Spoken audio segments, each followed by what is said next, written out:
அனைவருக்கும் வணக்கம். பாரம்பரிய திருவள்ளுவர் குலவம்சம் பிரசன்ன ஜோதிடர் சுப மாரிமுத்து திருப்பூரிலிருந்து இந்த பதிவு உங்களுக்காக. ஐயா வணக்கங்க ஐயா. வணக்கம் ஐயா. ஐயா இப்போது மக்கள் சார்பாக ஒரு கேள்வி இன்றைக்கி நான் கேட்கலான் இருக்கேன். கேளுங்க ஐயா.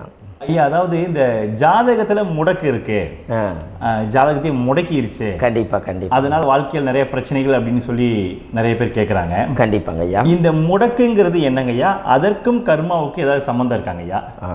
ரொம்ப பற்றி சொன்னீங்கன்னா ரொம்ப உதவியாக இருக்குங்க. நல்ல கேள்விங்க ஐயா. இந்த கர்மாவே முதல்ல எங்கேருந்து வருது அப்படிங்கிறது தான் இப்போ நம்ம சொல்ல போகிறோம். இதுவரைக்கும் எத்தனையோ கருத்துக்களெல்லாம் நீங்கள் இந்த உலகத்தில் கேட்டிருப்பீங்க.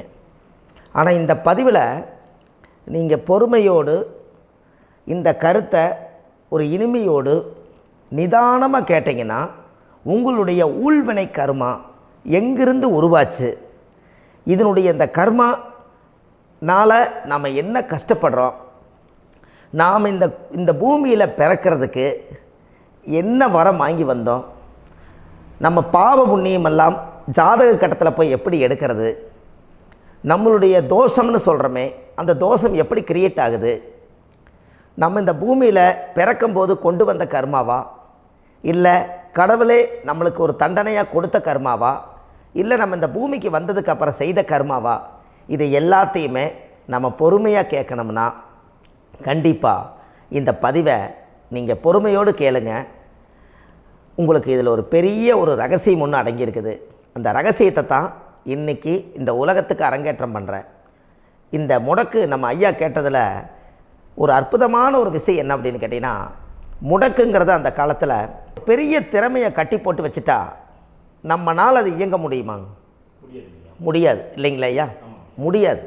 அப்போது அதே மாதிரி ஜாதக கட்டத்தில் நமக்கு வேண்டிய யோகத்தை கடவுளே நம்மளுக்கு நாம் செய்த பாவத்தினால அது முடக்கி வச்சிருச்சுன்னா அந்த பாவகத்தை அந்த ஜாதகர் அனுபவிக்க முடியுமா?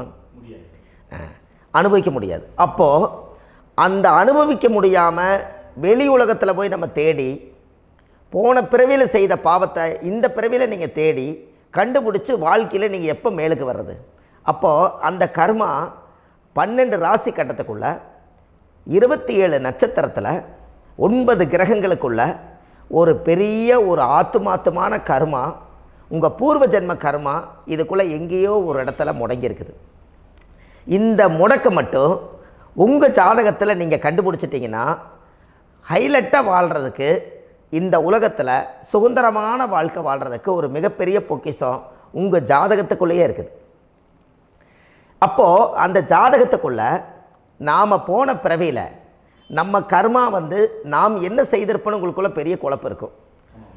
என்னங்க ஐயா, நீங்கள் என்ன கர்மா பண்ணிட்டு வந்தீங்க, நாம் போன பிறவியில் நம்ம யாரை ஒரு வதச்சோம், யாரை நம்ம மனசை புண்படுத்தினோம், நம்ம தாத்தாவுக்கு சோறு போட்டோமா, நம்ம பாட்டனுக்கு சோறு போட்டோமா, நம்ம முப்பாட்டனுக்கு சோறு போட்டோமா, நம்ம கொள்ளுப்பாட்டனுக்கு சோறு போட்டோமா, அப்போ நம்ம அப்பாவுக்கு நம்மளை பெற்றவருக்கு நம்ம சாப்பாடு கொடுத்தோமா, இவங்களுக்கெல்லாம் நம்ம சேவை பணிமடைகள் செஞ்சோமா, நம்மளுடைய உறவுகளுக்கெல்லாம் அரவணைச்சு போனோமா, நம்மளுடைய இந்த மாதிரி நாம் இரத்த சம்பந்த உறவுகளை இருந்து தான் இந்த உலகத்துக்கு நம்ம வெளியில் வந்திருப்போம். அப்போது வெளியில் நீங்கள் நிற்கிறீங்க, அப்படியே மேலே போய் பார்த்தீங்கன்னா ஒரு 7 தலைமுறையில் ஒவ்வொருத்தரும் செய்த கர்மாவெல்லாம் நம்ம பிளட்டு ரிலேட்டிவாக இப்போ நீங்கள் கரண்ட்டில் இருக்கிறவங்க கிட்ட தான் டெபாசிட் பண்ணியிருக்கோம். அப்போ இது தெரியாமல் நாம் ஜாதகத்துக்குள்ளே போய் தசாபுத்தி நல்லா தனுங்க இருக்குது, நான் ரொம்ப கஷ்டப்படுறேன், என் ஜாதகத்தில் போய் பார்த்தேன் எல்லா கிரகங்களும் நல்ல வலிமையாக இருக்குன்னு தான் சொன்னாங்க, ஆனால் இன்னும் என்னுடைய கடன் அடையலை, இன்னும் என்னோடய கர்ம தீர்ந்த மாதிரியே தெரியல, எனக்குள்ளே ஒரு தாட்டு என்னமோ நான் ஒரு பின்தங்கின வாழ்க்கையிலே வாழ்ந்துட்டுருக்கேன் அப்படின்னு நீங்கள் சொல்லும்போது, அப்போ இதையெல்லாம் தாண்டி ஒரு கர்மா உங்களுடைய ராசி கட்டத்துக்குள்ளே எங்கேயோ ஒரு பக்கத்தில் ரகசியமாக புதைஞ்சிருக்கு.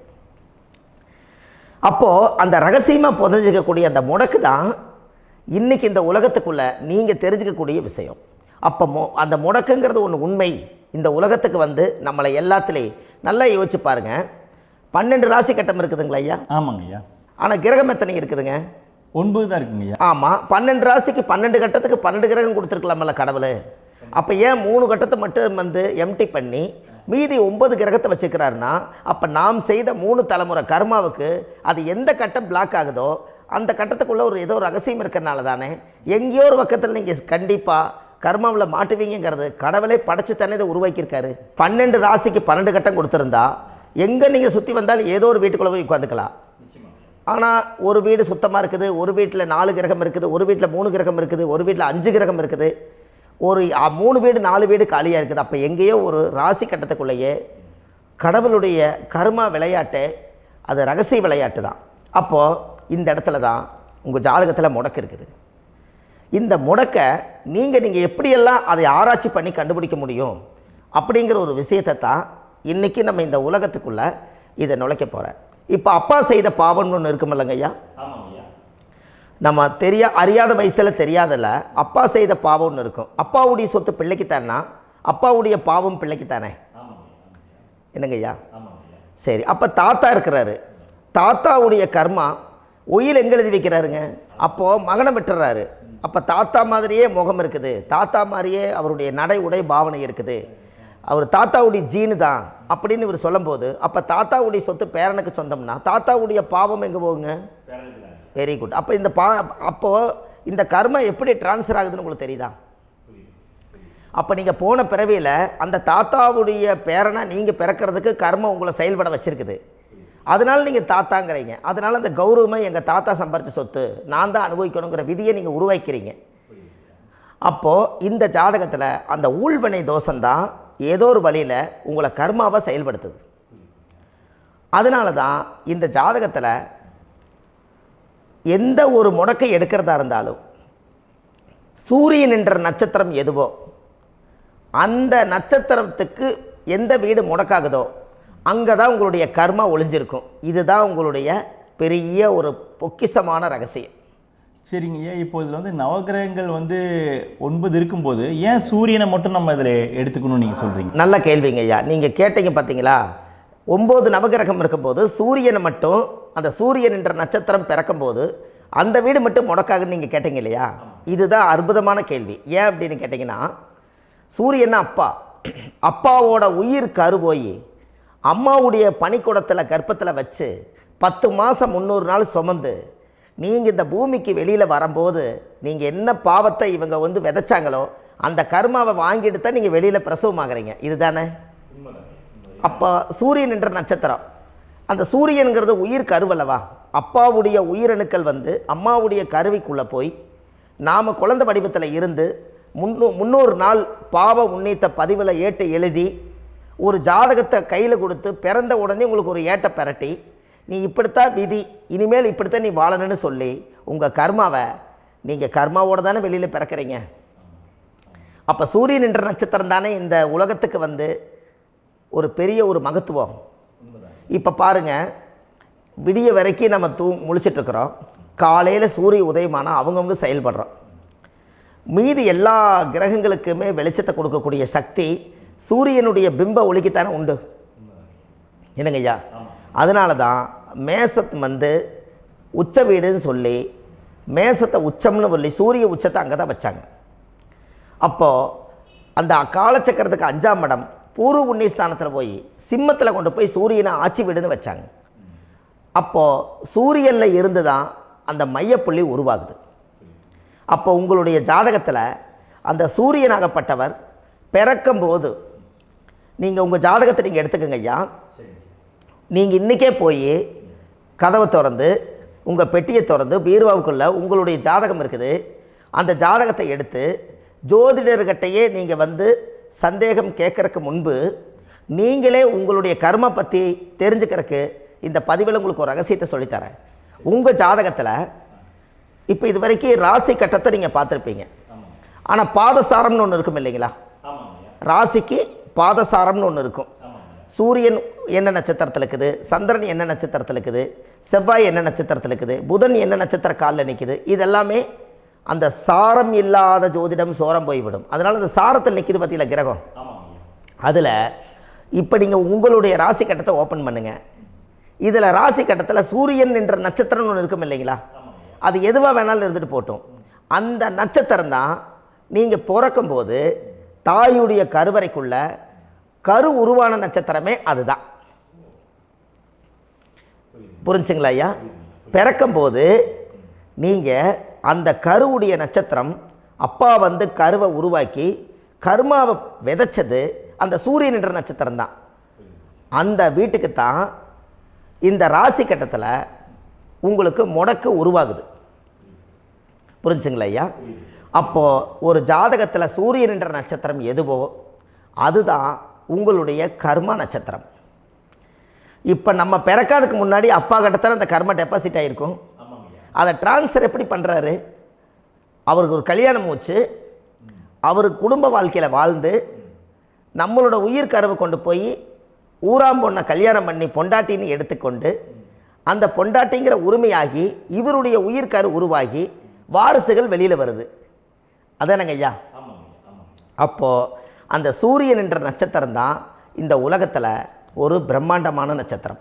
இந்த நட்சத்திரம் உங்கள் மனசுக்குள்ளே ஏதாவது இருந்துச்சுன்னா உங்கள் வீட்டில் ஏதாவது ஒரு நல்ல விஷயங்கள் நீங்கள் பண்ணுறதா இருந்தால் அந்த கர்மா நட்சத்திரம் சூரியனுடைய நட்சத்திரம் இருக்குது பார்த்தீங்களா, அந்த நட்சத்திரத்தில் எந்த ஒரு சேவைகளும் செய்யக்கூடாது. அதுதான் கர்மா. அதை போய் நீங்கள் ஆக்டிவேட் பண்ணி விட்டீங்கன்னா அது முன்னோர்களை வந்து நீங்கள் வந்து தொந்தரவு பண்ண மாதிரி. அந்த கர்ம நட்சத்திரம் தான் உங்கள் வாழ்க்கையில் அது புதஞ்சிருக்கிறதா. இப்போ குழந்தை பிறந்தாலோ சீர் சீமந்தங்கள் நீங்கள் செய்கிறதாலோ கல்யாணம் முக்கிறதுனாலோ உங்கள் ஜென்ம நட்சத்திரத்தன்னைக்கு கல்யாணம் பண்ண வேண்டாம்னு சொல்லிக்கிறாங்கல்லங்க. உங்களுக்கு ஜென்ம நட்சத்திரத்துக்கு முன்னாடி உங்களை உருவாக்குன நட்சத்திரம் தான் ஜென்ம நட்சத்திரம். அப்போ சூரியன் என்ற நட்சத்திரம் அப்பாவுடைய ஜென்ம நட்சத்திரமாக அந்த ஊழ்வினை கர்மம் செயல்படுது. அப்போ அந்த முடக்கு யார் வழியில் வந்தது? முன்னோர்கள் வழியில் வந்தது.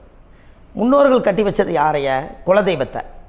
அப்போ அந்த குலதெய்வத்தை போய் சாமிக்கு போய் வீடு வாசல்லாம் வலித்து குலதெய்வத்தை போய் தேங்காய் பழம் பூ மாலை கல்கண்டு வாங்கி அர்ச்சனை பண்ணி ஒரு அன்னதானம் ஒன்று பண்ணிவிட்டு சாமிக்கு பொங்கல் வச்சு நைவேத்தியம் பண்ணிவிட்டு உங்கள் ஜாதகத்தை வச்சு பூஜை பண்ணிவிட்டு வாங்க.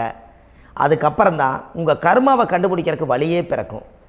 குலதெய்வத்தை வணங்காமல் கோவிந்தா கோவிந்தா என்று பல தெய்வத்தை வணங்கினாலும் பலனொன்றும் இல்லைன்னு அந்த காலத்தில் முன்னோர்கள் சொல்லி வச்சுக்கிறாங்களா இல்லைங்களா? அதனால் கண்டிப்பாக அதை கண்டுபிடிச்சி நீங்கள் அதுக்கு ஒரு நைவேத்தியம் பண்ணால் மட்டும்தான் முதல்ல உங்கள் 5ஆம் பாவம் முன்னோர்கள் அது வேலை செய்யும். குலதெய்வ ஆலயத்துக்கு போயிட்டு வாங்க. போயிட்டு வந்துட்டு இந்த கர்மவினை தோஷத்தை நிவர்த்தி பண்ணுறதுக்குண்டான சரியான பரிகாரத்தை நம்ம எடுப்போம். அப்போது உண்மையாலுமே ஒரு ராசி கட்டத்துக்குள்ளே இந்த மாதிரி ஒரு அந்த கர்ம தோஷம் இருப்பதனால இந்த கர்மா தோஷத்துக்கு அந்த முடக்க தோஷங்கிறத நீங்கள் எடுத்து அதை கண்டுபிடிச்சி அந்த சூரியன் என்ற நட்சத்திரம் எந்த ராசி கட்டத்தில் போய் முடக்காயிருக்குதோ அந்த முடக்கு எந்த பாவகம் வந்து நம்மளுக்கு லாக் ஆகிருக்குதோ அந்த பாவகத்துக்கு உண்டான பரிகாரங்கள் அதுக்குரிய ஸ்தலங்கள் அந்த கோவில்களில் போய் சுவாமிக்கு தேங்காய் பழம் பூமாலை கல்கண்டு வாங்கி அர்ச்சனை பண்ணி நீங்கள் இந்த கோவிலுக்குள்ளே போய் உட்காந்து சாமி கும்பிட்டு வந்தீங்கன்னா உங்களுடைய ஜாதகத்தில் இருக்கக்கூடிய அந்த முடக்கு தோசை நீங்கி வாழ்க்கையில் நீங்கள் எதை சாதிக்க வந்தீங்களோ அந்த சாதனையை நீங்கள் சாதிச்சிட்ருப்பீங்க. புரிஞ்சுங்களா ஐயா? ஏன் அப்படின்னா அந்த முடக்கு நட்சத்திரத்துக்குள்ளே தான் ஒரு தோஷம் இருக்குது. இப்போ அந்த காலத்தில் பாருங்கள் ஐயா, முன்னோர்கள் எல்லாம் நிறைய பேர் கோவில் கட்டி வச்சுட்டு போயிருக்காங்களா இல்லைங்களா? இந்த கோவில் எதுக்காக கட்டி வச்சுக்கிறாங்கன்னா அவங்க கட்டினவங்களுக்கும் அந்த முடக்கு தோஷம் இருந்திருக்குது. ராஜாக்கள் இருந்திருக்குது, மன்னர்கள் காலத்தில் இருந்திருக்குது, ஜமீன்தார் காலத்தில் இருந்திருக்குது. இப்போ அவங்களுடைய அமைப்புகள் எல்லாமே முன்னோர்கள் என்னமோ அறியாமல் தெரியாத தன்னடக்கம் இல்லாத ஒரு கர்மாவை இவங்க செஞ்சிட்டாலும் அதுக்குரிய பரிகார ஸ்தலங்களை கொண்டு போய் அந்த காலத்திலே ஜாதகம் பார்த்து நம்ம வந்து முன்னோர்களுடைய பாவத்தை நாம் செய்த பாவத்தையும் தீர்த்துட்டு நமக்கு கீழே அடுத்த சந்ததிகள் அடுத்த தலைமுறைகள் வந்தாலும் இந்த கோவில்களுக்கு வந்து விளக்கு போட்டு சாமி கும்பிட்டு இந்த மண்ணை மிதிச்சிட்டு போனால் அன்னையோடு அந்த கர்மா தீருங்கிறது அந்த காலத்திலேயே முடக்க தோஷ பரிகாரத்தை கோவில் வழியில் அந்த காலத்தை திசை திருப்பி வச்சுருக்காங்க. அப்போ நீங்கள் கோவிலுக்கு போகாமல் கண்டிப்பாக இந்த பரிகாரத்தை நீங்கள் உடைக்க முடியாது. ஏன் உடைக்க முடியாதுன்னா இப்போ நீங்கள் எத்தனை வருஷம் வாழ்கிறீங்க ஐயா? 120 வருஷமே வச்சுக்கோங்க. சூரியன் திசை 6 வருஷம், சந்திரன் திசை 10 வருஷம், செவ்வாய் திசை 7 வருஷம், ராகு திசை 18 வருஷம், குரு திசை 16 வருஷம், சனி திசை 19 வருஷம், புதன் திசை 17 வருஷம், கேது திசை 7 வருஷம், சுக்கிரன் திசை 20 வருஷம். இப்போ நான் சொன்ன டோட்டலெல்லாம் கூட்டிங்கன்னா 120 வருஷம் வரும். இது ஒரு மனிதர் பிறந்து பூரண ஆயுளோடு வாழ்ந்தால் இந்த 120 வருஷம் வாழ்ந்தால் அவர் இந்த பூலோக பதவி விட்டு சிவலோக பதவி போயிடுவார். அதுக்கு பேர் தான் பூரண ஆயுள் என்று பொருள். அப்போ இந்த பூரண ஆயுளை வாழ்ந்தவருக்கு 120 வருஷம். கோயில் எத்தனை வருஷம் வாழுதுங்க ஐயா? கோயில் பழங்காலத்து கோயிலெல்லாம் எத்தனை வருஷம் வாழுதுங்க? 12 வருஷத்துக்கு கும்பாபிஷேகம். அது ஓகே, அது பரவாயில்ல. 12 வருஷத்துக்கு ஒருக்கா பழசை புதுப்பிச்சு கும்பாபிஷேகம் பண்ணி மறுபடியும் அதுக்கு பவர் ஊட்டி சக்தி ஊட்டி அதுக்கு உருவேற்றுறாங்க. நான் சொல்கிறது கோயில் 5000 வருஷம் 4000 வருஷம் பெரிய பெரிய சித்தர்கள், மகான்கள், ரிஷிமார்கள், யோகிகள், சித்தர்கள் இவங்களெல்லாம் போய் கோவில்லையே சிவனையும் பெருமாளையும் வழிபாடு பட்டுட்டு கோவில்லையே ஒரு ஓரத்தில் ஜீவசமாதி ஆயிட்டாங்கன்னு பழைய கால கோயிலில் சித்தர்கள் குடியிருக்காங்களா இல்லைங்களா? இருக்காங்கல்லங்க ஐயா. அப்போது நாம் 120 வருஷம் வாழ்கிறோம், கோவில் 5000 வருஷம் வாழுது. எங்கே சக்தி அதிகமாக இருக்குன்னு சொல்லுங்க? கோவிலில் தாங்க ஐயா. கோயில் தான், அதில் ஒன்றும் மாற்றம் இல்லைங்களே. கோயில் தாங்க. அப்போ கோவிலில் தான் அந்த சக்தி இருக்குதுன்னு நீங்கள் சொல்கிறீங்க. அப்போ உங்களுடைய கர்மாவை உடைக்கிறதுக்கு 120 வருஷம் பெருசா 5000 வருஷம் பெருசான்னு சொல்லுங்கள்? 5000 தாங்க. அப்போ 5000 வருஷம் உள்ள அலைகள் எத்தனை அந்த சிவனுக்கு இப்போ சிவன் கோயிலே உங்களுக்கு முடக்கு தோஷத்துக்கு ஒரு கோயில் வருதுன்னு வச்சுக்கோங்க. அந்த கோவிலில் எத்தனை முடக்குகளுக்கு உண்டான கோவில்கள், எத்தனை பழங்களை ஊற்றி சாமிக்கு அபிஷேகம் பண்ணியிருப்பாங்க, எத்தனை பால் கூட ஊற்றிருப்பாங்க, பன்னீர், தேன், இளநீ, மஞ்சள் நீர், திருமஞ்சனம், அபிஷேகம், பொங்கல், நைவேத்தியம் இத்தனையும் செஞ்சு அந்த சிவனை சிவனாக பார்த்து அந்த கருவறைக்குள்ள ஒரு கிராணங்கள் வரும்போதும் கூட பாதுகாப்பு பண்ணி வச்சு நல்ல சக்தியோடு அந்த கருவறையை புத்தியோடு அவங்க வேலை செஞ்சு அந்த காலத்தில் வச்சுருக்காங்களா இல்லைங்களா? அப்போது நம்ம வீட்டை அவ்வளோ சுத்தமாக வச்சுருக்க முடியுமா? என்ன தான் வாஸ்து இருந்தாலும் முடியாது இல்லைங்களா? அப்போது அவ்வளவு ஒரு பவர்ஃபுல்லான கோவில் அந்த முடக்கு தோஷத்துக்குள்ளே ரகசியமாக அந்த கோயில் அடங்கியிருக்குது. உங்கள் ஜாதகத்துக்குள்ளே உண்மையாலுமே ஊழ்வினை கோயில், கர்மவினை கோயில் அதுக்குள்ளே இருக்குது.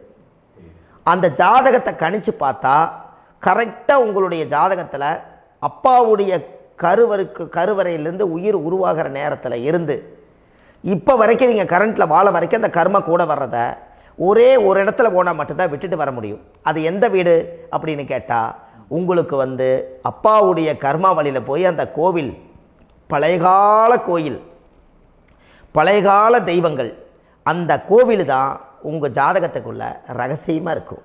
அது ஏன் இந்த பதிவில் உங்களால் சொல்ல முடியாது அப்படின்னா, இந்த பதிவில் ஏன் உங்க சொல்ல முடியாதுன்னா உங்கள் ஜாதகம் தெரியாமல் என்ன கோயிலை நீங்கள் சொல்லுவீங்க? இப்போ பொதுவாக ஒரு நட்சத்திரத்துக்கு ஏதோ ஒரு கோவிலை அவங்க சொல்லி நீங்கள் போயிட்டு வர்றீங்கன்னு வச்சுக்கோங்க. ஆனால் அது வேலை செய்யலைன்னா நம்மளுக்கு என்னங்க இவ்வளோ கஷ்டப்பட்டு போய் அதை பலனடையிலேன்னு கேள்வி கேட்டக்கூடாது. உங்கள் ஜாதகத்தை நீங்கள் கொண்டாங்க, உங்கள் டேட் ஆஃப் பர்த் டயத்தை போட்டு ஜாதகத்தை கணிச்சு நீங்கள் சூரியன் என்ற நட்சத்திரத்துக்கு உங்களுடைய கர்மவினை கோவில் யார், உங்களுடைய முடக்கு யார், ஊழ்வனை தோஷத்துக்கு உண்டானவர் யார், தாய் வழி கர்மா யார், தந்தை வழி கர்மா எது, நீங்கள் பிறக்கும்போது வந்த கர்மா என்ன, இது எல்லாம் கணிக்காமல் பொதுவாக ஒரு கோயிலில் போய் நீங்கள் பாட்டுக்கு சாமி கும்பிட்டு வந்தால் பலன் எப்படி கிடைக்கும்? கண்டிப்பாக கிடைக்காதுங்க ஐயா. என்னங்க ஐயா? அது தெரிஞ்சு பண்ணாதான் சரியா? ஒரு டாக்டர்கிட்ட போகிறீங்க, என்னை அப்படியே ஸ்கேன் பண்ணி ஒரே ஒரு மாத்திரை கொடுங்கன்னு கேட்டால் டாக்டர் கொடுப்பாருங்களா? அவர் என்ன பிரச்சனை இருக்குதோ அதை முதல்ல கண்டுபிடிச்சி ஸ்கேன் பண்ணி பார்த்து ரிப்போர்ட் எடுத்து அது மூலியமாக தான் கொஞ்சம் எடுத்து ஐயா உங்களுக்கு இந்த பிரச்சனை, இதுக்கு தீர்வுக்கு இதுக்குண்டான மெடிசன், இது இப்படித்தான் சாப்பிடணும்னு அது முறையாக சொல்லி அந்த உயிர் வாழ வைக்கிறாரு டாக்டர். அவர் ஒரு தெய்வ வடிவத்தில். கரெக்டுங்களா ஐயா? அப்போ உங்களோட கர்மா எங்கே செயல்படுது அப்படின்னா, இந்த முடக்க நீங்கள் இந்த பதிவில் தெரிஞ்சுக்கங்க. அதுக்குரிய நட்சத்திரம் என்னன்னு தெரிஞ்சு வச்சுங்க. உங்கள் ஜாதகத்தில் சூரியன் என்ற நட்சத்திரத்தை எடுத்துக்கங்க. அந்த வீட்டுக்கு முடக்க இந்த பதிவில் எந்த வீடு லாக் ஆகிருக்குதுங்கிறத நான் உங்களுக்கு இந்த வீட்டில் சொல்கிறேன். அந்த வீட்டு நீங்கள் பாருங்கள், உங்களுடைய லக்கணத்துக்கு அது எந்த வீடு. இப்போ லக்கணத்துக்கு ஒரு 7வது வீடுன்னே வச்சுக்கோங்க. அப்போ லக்கணத்துக்கு 7வது வீடே முடக்கு. அப்படி ஒரு முடக்கு ஆகிப்போச்சுன்னா ஒரு ஜாதகத்தில் லக்கணம் தான் 1, 7ஆம் இடம்ங்கிறது மனைவி ஸ்தானம். ஒரு ஆணுடைய ஜாதகத்துக்கு 7ஆம் இடம் தான் மனைவி. அவருக்கு நல்ல மனைவி அமையாமல் ஆடம்பரம் இருந்தும் வீடு அரண்மனை மாதிரி இருந்தும் அந்த மனைவியை ஒரு சந்தோஷமாக அவர் அனுபவிக்க முடியாது. புரிஞ்சுங்களா ஐயா? சந்தோஷமாக அனுபவிக்க முடியாது. ஏன் அப்படி? 7ஆம் இடத்துல தான் அவரோட கர்மா உட்கார்ந்துருக்குது. கரெக்டாக சொன்னீங்க. 7ஆம் இடத்துல தான் அந்த கர்மா உட்கார்ந்துருக்குது. அப்போ அந்த 7ஆம் இடத்துல இருக்கக்கூடிய அந்த கர்மா போன பிறவியில் நீ மனைவிக்கு சோறு போடாமல் மனைவியை கட்டி வச்சு அடிக்கிறதும், மனைவியை துன்புறுத்துறதும், அந்த மனைவி இருக்கவே இன்னொரு வாழ்க்கைக்குள்ளே போகிறதும், இங்கே வாழ வேண்டிய தாம்பத்திய சந்தோஷத்தை கொண்டு போய் இன்னொரு இடத்துல கொடுக்கறதும், தெரிஞ்சிருந்தே நம்மளுடைய மனசுக்குள்ளே திருடுத்தனமாக வாழ்கிறதும், இது எல்லா கர்மாவும் போன பிறவியில் நாம் செய்த ஊழ்வினை கர்மா தான் உங்கள் ஜாதகத்தில் 7ஆம் இடம் முடக்கு. அப்போ அந்த 7ஆம் இடம் முடக்கா இருந்துச்சுன்னா கண்டிப்பாக உங்கள் ஜாதகத்தில் நீங்கள் என்ன அனுபவிச்சிட முடியும்? நல்ல நண்பர்கள் கிடைக்க மாட்டாங்க, நல்ல ஒரு பார்ட்னர்ஷிப் அமையாது, நல்ல ஒரு நட்பு வட்டங்களில் எதையும் அனுபவிக்க விடாது, ஒரு அங்கீகாரமான உறவுகளில் போய் நம்ம ஸ்ட்ராங்காக நிற்க முடியாது. 7ஆம் இடம் என்பது தாம்பத்திய வாழ்க்கை, பூர்த்தி இல்லாத வாழ்க்கையாக இருக்கும். இப்படியெல்லாம் அந்த ஜாதகத்தில் ஒரு பொதுவாக ஒரு ஜாதகத்தில் 7ஆம் பாவம் முடக்காயிட்டால் இந்த கர்மாவை அவர் அனுபவிச்சுக்கிட்டே இருப்பார். இது எப்போத்தான் அதுக்கு ஒரு தீர்வு வேணுங்கய்யா? அந்த கோயில் எதுன்னு நீங்கள் கரெக்டாக சொன்னீங்க. இப்போ இது மனிதனால் செயல்படுது. மனிதர்கள் தான் கோயிலை கட்டி வச்சாங்க. தெய்வத்தை விட ஒரு காலத்தில் மனிதர்களுக்கு மகிமை ஜாஸ்தி. ஏன்னா சாதாரண ஒரு மண் பூமியாக இருந்த இடத்த மனிதர்கள் தான் கோயில் கட்டி ஒரு மகிமைப்படுத்தி புண்ணியம் பண்ணி வச்சாங்க. மனிதர்களுக்கு சக்தி அதிகம்தான், ஆனால் பிரபஞ்சத்துக்கு அதை விட சக்தி அதிகம் அல்லவா? ஐயா, நீங்கள் கோவிலுக்கு போய் அந்த கர்மா உடைக்கிறதுக்கு கோவிலில் சக்தி இருக்குது, ரைட்டு. ஆனால் நம்ம வீட்டுக்கும் கோயிலுக்கும் ஒரு மிகப்பெரிய தொடர்பு என்னென்னா, அந்த கோயில் கட்டுறவங்க எல்லாமே பழைய காலத்து கோயிலெல்லாம் பாருங்கள், பஞ்சபூதத்தை வச்சு கட்டியிருப்பாங்க. பஞ்சபூதத்தை வச்சு தான் கட்டுவாங்க கோயில். அது உங்களுக்கு தெரியணும் இல்லைங்களா? பஞ்சபூதம்னா நீர், நெருப்பு, காற்று, பூமி, ஆகாயம். இந்த பஞ்சபூதத்தினுடைய சக்திகள் எல்லாம் ஒரே நேர்கோட்டுக்கு என்னைக்கு வருதோ அன்னைக்கு தான் அந்த கோவிலுடைய பாலக்கால் போட்டு 1000-2000 வருஷம் நிலச்சி நிற்கிறது. காரணம், இந்த பிரபஞ்சத்தில் பஞ்சபூதம் எப்படி நிலச்சி நிற்குதோ அதுபோல் 5000 வருஷம் நிற்கிறதுக்கு அந்த பஞ்சபூத சக்தி வச்சு தான் சாமி சிலையை பிரதிஷ்டை பண்ணி வச்சுருப்பாங்க. அதனால தான் இந்த கோயில்கள் எல்லாம் 5000 வருஷமாயும் எத்தனையோ கிராணங்களை எல்லாம் தப்பிச்சிருக்கிறதுக்கு காரணம்.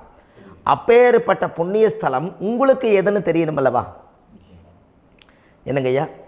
அப்பேற்பட்ட புண்ணிய ஸ்தலம் உங்களுக்கு எதுன்னு தெரிஞ்சால் தானே நீங்கள் போய் செய்ய முடியும், இல்லாட்டி கண்டிப்பாக தெரியாது. அப்போ இந்த முடக்கு தோஷத்தை கடவுள்கிட்ட கொண்டு போய் ஒப்படைக்கணும். நாம் பிறக்கும் போது கொண்டு வந்த கர்மாவை நாம் இருக்கும் காலத்தில் கொண்டு போய் இந்த கர்மாவை சுத்தப்படுத்தி, நீங்கள் பாவ ஆத்மாவை இந்த பூமியில் பிறந்து பூலோகத்தில் எல்லா புண்ணியத்தையும் செஞ்சுட்டு இந்த பூலோகத்தை விட்டு நீங்கள் போகும்போது புனித ஆத்மாவாக போகணுன்னா உங்கள் கர்மாவை கொண்டுட்டு போகாதீங்க, கர்மாவை நிவர்த்தி செய்யுங்க.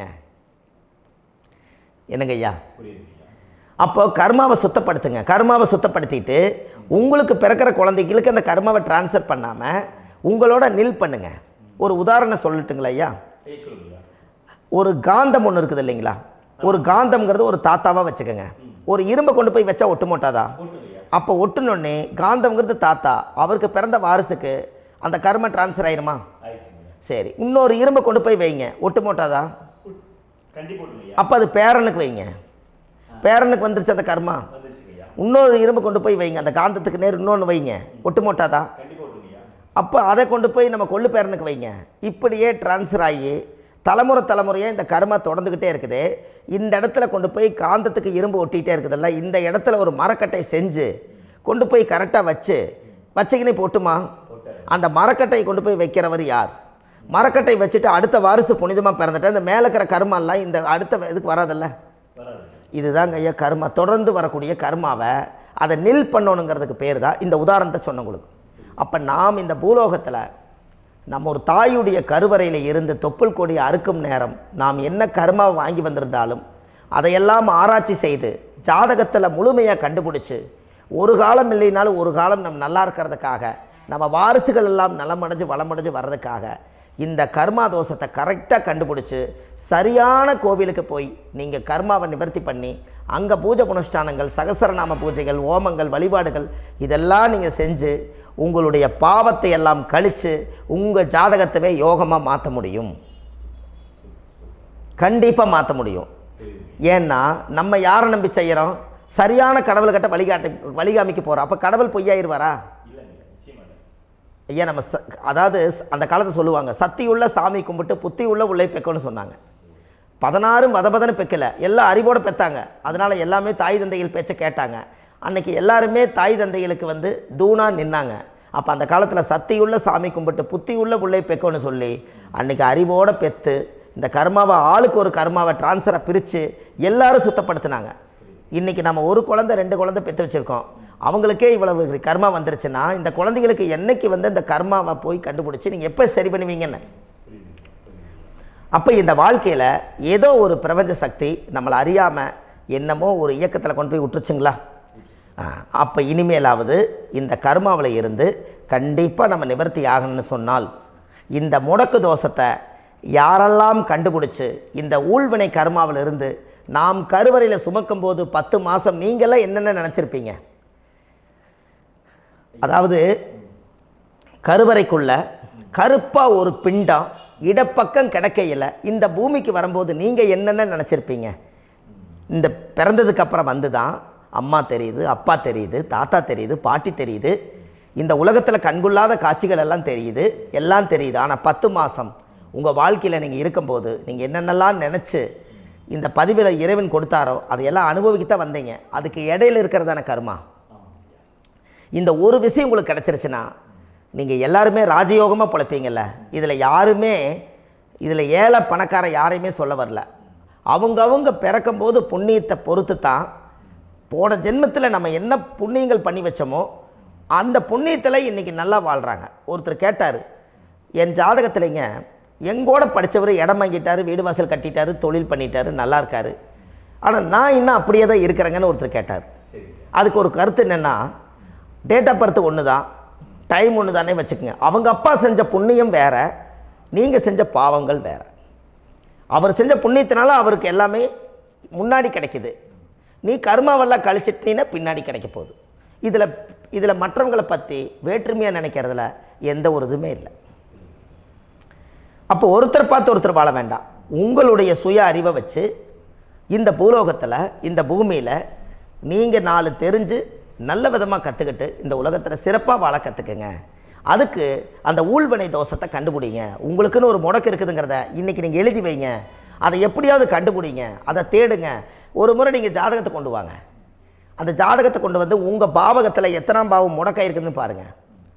அந்த பாவகம் முடக்காயிருச்சுன்னா உங்கள் வாழ்க்கையில் அதிலிருந்து உங்களால் வெளியில் வரவே முடியாது, கண்டிப்பாக வர முடியாது. அதை நீங்கள் கண்டுபிடிச்சா மட்டும்தான் நீங்கள் மேலே வர முடியும். ஏன்னா நிறைய பரிகாரங்கள், பூஜைகள், யாகங்கள், ஓமங்கள் எல்லாம் செய்து வச்சும் கூட அந்த கர்மவினைக்கு உண்டான கோவிலுக்கு போய் அந்த 5000 வருஷ பழமை வாய்ந்த தெய்வத்துக்கிட்ட போய் நீங்கள் முறையிட்டு விளக்கு போட்டு உங்கள் கர்மத்தை எல்லாம் நான் நீ தான் தீர்த்து கொடுக்கணும்னு சொல்லி நம்பிக்கையோடு நீங்கள் போய் அந்த சரணாகதி அடையிறீங்க பாருங்கள், அங்கே தான் உங்கள் கர்மாவை எடுத்து விடுறாரு. அப்போ இந்த ரகசியம் உங்களுக்கு வேணுமல்லவா? அப்போ உங்கள் ஜாதகத்தில் எங்கே முடங்கி அதுக்குரிய கோவில்கள் எல்லாம் என்ன, அதுக்கு தான பரிகாரம் என்ன, அதுக்கு நீர் பரிகாரம் என்ன, யாத்திரை பரிகாரங்கள் என்ன, நீங்கள் வீட்டில் இருந்தே செயல்படுத்தக்கூடிய பரிகாரங்கள் என்ன, பரிகாரம் கோவிலுக்கு போய்த்தான் நடக்குமா, இல்லை நாம் வீட்டில் வச்சு வணங்குறதுனால நடக்குமா, நாம் செய்யக்கூடிய தர்ம பரிகாரங்கள் என்ன, தான பரிகாரங்கள் என்ன, இப்படி பல விதமாக இருக்கிறனால உங்கள் ஜாதகத்துக்கு எந்த மாதிரி பரிகாரம் கனெக்ட் ஆகுதுங்கிறது தெரியணும். இது தெரியாமல் கண்டிப்பாக உங்களால் செயல்படுத்துறது ரொம்ப கஷ்டம். இதனால் இதை நீங்கள் தெரிஞ்சுக்கணும்னா இப்போ நம்ம பாருங்கள், நீங்கள் அந்த தெரிஞ்சுக்கிட்டாலே உங்கள் வாழ்க்கையில் ஒரு டைம் தான் நீங்கள் தெரிஞ்சுக்க போகிறீங்க. உங்களுடைய கர்மா என்ன, நீங்கள் எங்கே செயல்பட்டு போயிட்டுருக்கிறீங்க, உங்கள் போகிற பாதை சரியா இல்லை அந்த பாதையில் முள்ளு கல் இருக்குதா, இது எல்லாம் உங்களுக்கு தெரியலனா இந்த முடக்கை கண்டுபிடிக்கக்கூடிய சக்தி வாய்ந்த இந்த கர்மாவை நிவர்த்தி பண்ணுறதுக்கு வழிகள் இருக்குது. அதனால் நீங்கள் கண்டிப்பாக இந்த முடக்கை தெரிஞ்சுக்கணும். இந்த முடக்கு ராசினா என்ன உண்மையாலுமே உங்கள் வாழ்க்கையில் நீங்கள் தெரிஞ்சு இனிமேல் உங்கள் வாழ்க்கையில் இதுவரையிலும் கர்மாவுக்குள்ளேயே கஷ்டப்பட்டீங்க, வழி தெரியாமல் கண்ணை கட்டி காட்டில் விட்ட மாதிரி இருந்தீங்க. இனி அப்படி இருக்க வேண்டாம். உங்கள் ஜாதகத்தில் 12 ராசி கட்டத்தில் 9 கிரகம் போகும், மீனி 3 கிரகம், 3 கட்டம் உங்களுக்கு எங்கேயோ ஒரு பக்கத்தில் 3 கட்டம் எம்டியாக தான் இருக்கும். கரெக்டுங்களா? அது இல்லாமல் ஒரு ஜாதகம் பிறக்காது. ஏன்னா 9 கிரகத்துக்கு 9 கணக்கு போட்டால் 3 கட்டம் எம்டியாக தான் நிற்குது. அந்த கட்டத்துக்குள்ளே எந்த நட்சத்திரத்தில், எந்த சாரத்தில், எத்தனாவது டிகிரியில், எத்தனாவது பாதசாரத்தில், எத்தனை வெகுளையில், எத்தனை செகண்டுக்குள்ளே இந்த கர்மா உள்ளே புகுந்து உங்களை செயல்படுத்துதுங்கிறத கண்டிப்பாக உங்கள் ஜாதகத்தை கொடுங்க. பார்த்து இந்த விஷயத்தை சொல்கிறேன், நீங்கள் அந்த இடத்துக்கு போய் நிவர்த்தி பண்ணிவிட்டு உங்கள் வாழ்க்கையில் கொஞ்சம் காலம் வாழ போகிறீங்க. பாருங்கள், பிறந்ததுலேருந்து 20 வருஷத்துக்குள்ளே இளமையாக வாழ்கிறீங்க, குழந்தையாக வாழ்கிறீங்க. 20லேருந்து 40 வயசுக்குள்ளே தான் உங்களுக்கு ஒரு பொண்ணை பார்த்து கல்யாணம் பண்ணி ஒரு கரு உருவாக்குறீங்க. அதுக்கப்புறம் 40லேருந்து 60க்குள்ளே குழந்தை பெற்று கடமை முடிச்சிடுறீங்க. 60 வயசுக்கு மேலே ரிட்டையர்ட் ஆகிடுறீங்க. இந்த 20க்கும் 60க்கும் இல்லாத 20லேருந்து இந்த 40 வயசுக்குள்ளே உங்களோட தேடல் என்னவோ அது வாழ வேண்டிய சுகபோகமான வாழ்க்கை எல்லாமே அந்த 40க்குள்ளே தான் இருக்குது. இந்த 40க்குள்ளே இருக்கக்கூடிய வாழ்க்கையை இந்த கர்மா தெரியாமல் காலத்தை வீணாக்க வேண்டாம். வாழ வேண்டிய வயசில் நீங்கள் வாழணும். அதுக்குரிய கர்மாவை நீங்கள் சுத்தப்படுத்துங்க. எப்படியெல்லாம் நீங்கள் சந்தோஷமாக வாழ்கிறீங்கன்னு எனக்கு ஒரு தகவல் கொடுங்க. வேறு லெவலில் நீங்கள் இருப்பீங்க. கண்டிப்பாக இந்த பதிவில் உங்களுக்கு நான் இந்த விஷயத்தை கொடுக்க போகிறேன். இந்த முடக்கு நட்சத்திரங்கள் என்ன அப்படிங்கிறத இந்த பதிவில் நீங்கள் ஒரு நோட் ஒன்று எடுத்துக்கோங்க, குறித்து வச்சுக்கோங்க. இதில் இருந்து அவங்கவுங்களுக்கு முடக்கு நட்சத்திரம் என்னங்கிறத இந்த பதிவில் நான் உங்களுக்கு கொடுக்குறேன். இந்த வீடு தான் அது முடக்குங்கிறத சொல்கிறேன். இதையெல்லாம் நீங்கள் தெரிஞ்சு உங்கள் ஜாதகத்தவே நீங்கள் முடக்கு எடுத்து கண்டிப்பாக உங்கள் வாழ்க்கையில் நீங்கள் நல்லா இருப்பீங்க. அதுக்கு ஒரு நோட் எடுத்து வச்சுக்கோங்க. இது வரைக்கும் கர்மாவை பற்றி நம்ம பேசினோம். உங்கள் ஜாதகத்தில் சூரியன் என்ற நட்சத்திரத்துக்கு தான் முடக்குன்னு சொன்னீங்களே, எந்த வீடுங்கிற ரகசியத்தை இன்றைக்கி நம்ம எல்லோரும் தெரிஞ்சுக்கலாமா? இத்தனை காலமாக நீங்கள் தெரிஞ்சுக்காத ஒரு ரகசியத்தை இன்றைக்கி உங்கள் ஜாதக கட்டத்தில் நீங்களே முடக்க கண்டுபிடிச்சி அதுக்குண்டான பலனை தேட போகிறீங்க. அந்த தேடல் தான் உங்களை கொண்டு போய் உட்கார வைக்க போகுது. ஒரு உதாரணம், உங்கள் ஜாதகத்தில் பாதசாரம் இருக்குது அல்லவா? அந்த பாதசாரத்தில் சூரியன் என்ற நட்சத்திரம், சூரியன் நின்ற நட்சத்திரம் பாதசாரத்தில் கரெக்டாக எடுங்க. சூரியன் என்ற நட்சத்திரம் அனுச நட்சத்திரமாக இருந்தால் மகர வீடு தான் முடக்க ராசி. அப்போ மகர வீடு தான் முடக்கு ராசி. அந்த முடக்கு ராசி அந்த சூரியன் என்ற நட்சத்திரத்துக்கு அந்த ஊழ்வினை தோஷம், அந்த கர்மா அந்த மகர ராசியில் போய் உட்கார்ந்துருக்கனால அந்த பூர்வ ஜென்மத்தினுடைய அந்த பாவங்கள் எல்லாம் நீங்கள் தீர்க்கக்கூடிய இடம் அதுதான். மகரம் என்பது முதல வீடு. அந்த முதலை கொண்டு போய் உணவு ஒரு நேரம் கொண்டு போய் சாப்பாடு கொடுத்துடுவாங்க. நம்ம வீட்டில் நம்ம தொழிலில் வேலை செய்கிறவங்களுக்கு சாப்பாடு அன்னதானங்கள் பண்ணுங்கள். இந்த கர்மா பரிகாரத்தை முறையாக கண்டுபிடிச்சி அதுக்குரிய பரிகாரங்களெல்லாம் நீங்கள் செஞ்சால் வாழ்க்கையில் கண்டிப்பாக நல்லா இருப்பீங்க. அப்போ சூரியன் என்ற நட்சத்திரமே உங்களுடைய வாழ்க்கையில் மகரம் வீடு தான் அது முடக்க மாறுது. அது நிவர்த்தி ஆயிடுச்சுன்னா கண்டிப்பாக உங்கள் வாழ்க்கையில் ஒரு நல்ல மாற்றத்துக்கு வந்துடுவீங்க. உங்கள் லக்கணத்துக்கு இது எத்தனாம் பாவம்னு பாருங்கள். அந்த பாவகத்தை உங்களுக்கு முடங்கியிருக்கும், அங்கே தான் கர்மா இருக்குது. அதை நிவர்த்தி செய்யணுன்னா கண்டிப்பாக ஒரு முறை நீங்கள் ஜாதகத்தை பாருங்கள். அனுச நட்சத்திரத்தினுடைய பதிவை இது வரைக்கும் நீங்கள் கேட்டீங்க. அதுக்கு அடுத்தது கேட்ட நட்சத்திரத்தை பற்றி அடுத்த பதிவில் நம்ம பார்க்க போகிறோம். நம்ம ஆன்லைன்லேயே ஜாதகம் பார்க்குறோம். உங்கள் date of birth, time, place கொடுத்தீங்கன்னா போதும். உங்களுக்கு ஜாதகத்தை கணிச்சு ஃபோன்லேயே உங்களுக்கு கர்ம ராசி கண்டுபிடிச்சி உங்களுக்கு உண்டான கர்ம பரிகாரத்தை சொல்லி உங்கள் வாழ்க்கையில் ஒரு வெளிச்சத்தை கொண்டு வர்றதுக்கு என்றைக்கும் உங்களுக்கு உறுதுணையாக இருப்பேன். நீங்கள் கண்டிப்பாக இந்த பதிவுகள் எல்லாம் இது உங்களுக்காகத்தான். இது அதிகாலை நேரத்தில் பிரம்ம முகூர்த்தத்தில் இந்த பதிவை உங்களுக்கு முழுமையாக சமர்ப்பணம் பண்ணுறேன்.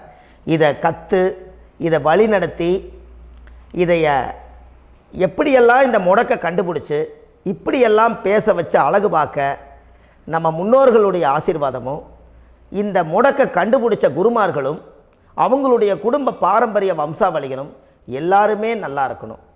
அதுக்காக இந்த நேரத்தில் நான் வந்து அடியேன் சுப மாரிமுத்தாக இருந்து திருப்பூர்லேருந்து இந்த பதிவை உங்களுக்கு நான் கொடுக்குறேன்.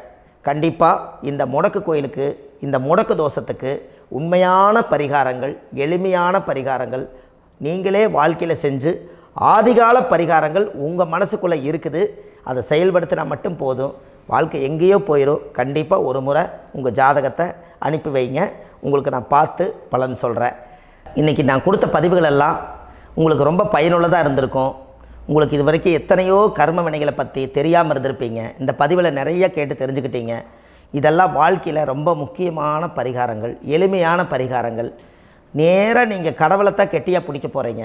அந்த பரிகாரங்கள் எல்லாம் செஞ்சு அதிகாரமாக வாழ்ந்து இந்த பூலோகத்தில் நல்ல சிறப்பாக வாழ்கிறதுக்கு இந்த பரிகாரம் உங்களுக்கு ரொம்ப யூஸ்ஃபுல்லாக இருக்கும். கண்டிப்பாக இந்த பதிவை செய்யுங்க. நம்ம பாரம்பரிய திருவள்ளுவர் குல வம்சம், பிரசன்ன ஜோதிடர் சுப மாரிமுத்து, திருப்பூரில் இருக்கேன். 30 ஆண்டு காலமாக நம்ம ஜோதிடம் பார்த்து கொண்டிருக்கிறோம். இவ்வளவு காலமாக எத்தனையோ ஆயிரக்கணக்கான மக்களுக்கு நம்ம ஜோதிடம் பார்த்து வழிகாட்டி நிறைய மக்களுக்கு நிறைய சேவைகள் செஞ்சுருக்கேன். நிறைய கோயில் கட்டி வச்சுருக்கேன், கும்பாபிஷேகங்கள் பண்ணி வச்சுருக்கேன், அன்னதானங்கள் நிறையா பண்ணி வச்சுருக்கேன், புண்ணிய யாத்திரைகள் நிறைய போய் வந்திருக்கேன். மக்களுக்காகவே நான் உங்களுக்கு உழைக்க தயாராக இருக்கேன்.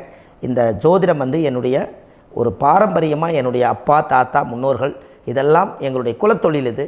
அதனால் நாங்கள் பாரம்பரியமாக திருவள்ளுவர் குல வம்சம்.